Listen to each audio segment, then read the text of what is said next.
मुंबईसह महानगरांमध्ये भाजीपाल्याच्या दरात सरासरी 50% वाढ झाली। तापमान आणि पुरवठा कमी झाल्यानंच भाजीपाल्याच्या दरात वाढ झाली आहे। वाशी बाजार समितीत भाजीपाल्याची आवक 20 ते 30% घटली आहे।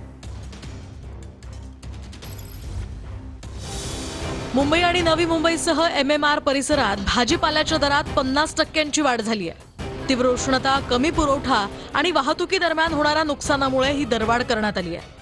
फ्रेंच बीन्सचा दर 200 रुपये प्रति किलोवर गेलाय। आठवड्याभरापूर्वी हाच दर 130 ते 170 रुपयांवर होता।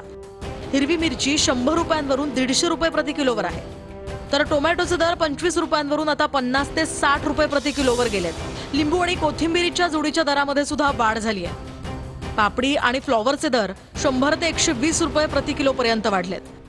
दरम्यान वाशी मार्केटमध्ये भाजीपाल्याची आवक 20 ते 30% घटली।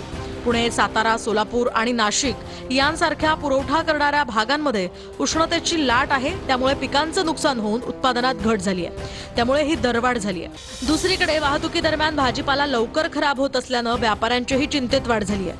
अनेक शेतकऱ्यांनी पावसाच्या प्रतीक्षेत नवीन हंगामाच्या पेरणीसाठी सध्या विश्रांती घेतली आहे, त्यामुळे पावसाळा सुरू होईपर्यंत भाजीपाल्याचे दर हेच राहणार असल्याचा अंदाज व्यापाऱ्यांनी व्यक्त केलाय। परवड़ रहा है क्या? नींबू महंगा हो गया? महंगा हो गया है, नहीं परवड़ता है, क्या करने का, इतना धूप है तभी। हाँ, नहीं परवड़ता है। पहिली जास्त महागेल असं वाटतंय।